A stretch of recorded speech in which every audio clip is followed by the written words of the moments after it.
Tadashi is my oldest brother. I'm the youngest in the family of 6. We grew up in Lahaina, and we all graduated from Lahaina Luna.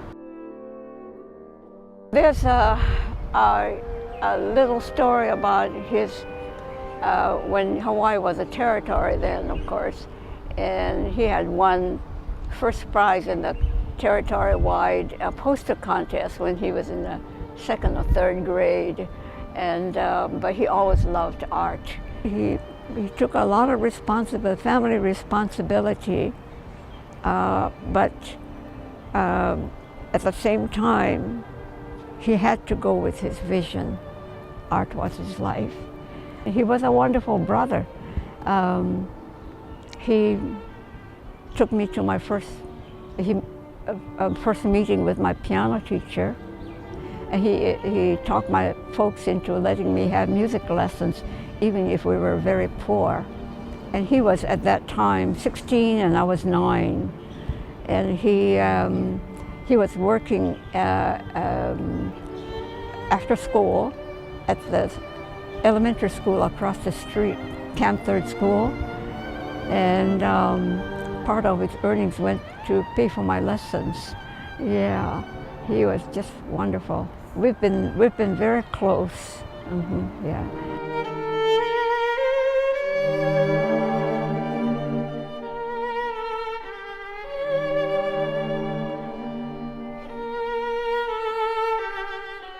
He got out of the Army. He came back and enrolled in a business school. It wasn't his, cup of tea. And so he got bored and he started drawing cartoons, and one of them was a cartoon of the teacher. And the teacher caught him and took him to the director's office, and they say, perhaps you don't belong here. And so there was a opening at the Academy of Arts, and he enrolled there. And thankfully, there was a famous artist by the name of Ralston Crawford from New York, and he recognized Tadashi's talent immediately.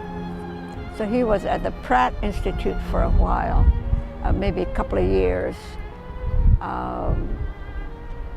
in graphic arts. And then Ralston Crawford also arranged for him to take lessons with Stuart Davis, the well-known abstractionist, and at the Brooklyn Museum. And that really determined his course of life. He would work for a while, just enough to pay the rent and buy food and so forth. And then he would quit for a while so he could paint. Yeah. And it was a good fortune that this boy upstairs where he lived had a bit part in a play called The Tea House of the August Moon, and it was playing on Broadway at that time. And at the end of the season, there was a big party at the Waldorf Astoria, and there he saw Charles Lawton, talking about his art collection and everything. But Charles Lawton got curious, and he visited the studio, and he liked it immediately. And he arranged for a one-man show at one of the galleries in New York. And then he brought his friends over, which included Burgess Meredith and Cornelia Otis Skinner, and they all bought a few paintings. And Burgess Meredith told him, you quit your job as guard at the Modern Museum. And he quit, and they sort of helped him out by,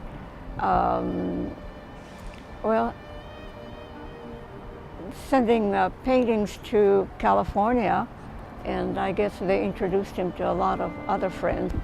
Before this work was commissioned, he already had the painting.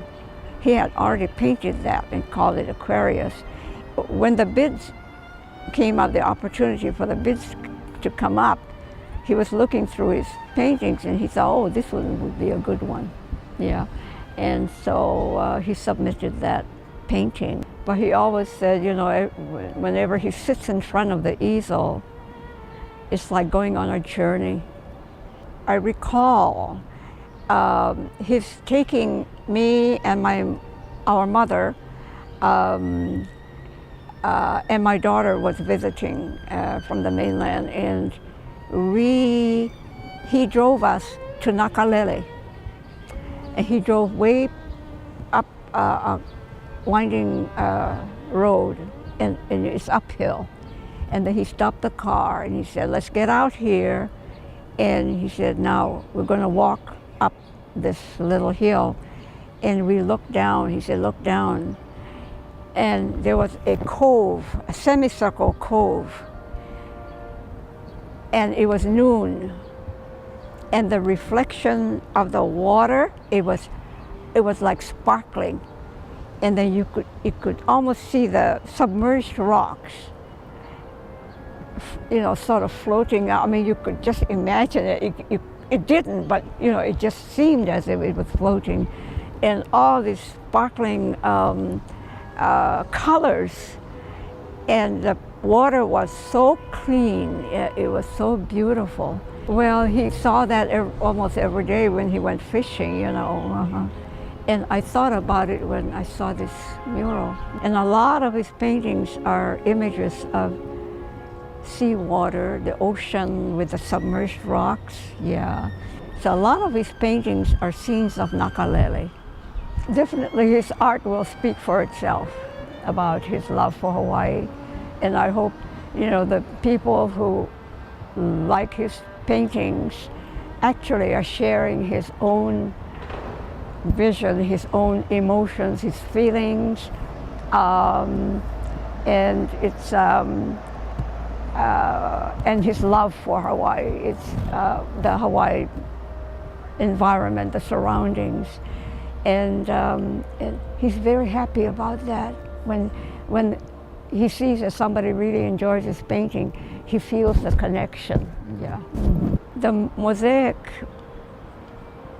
is like the ultimate signature of his artistic career.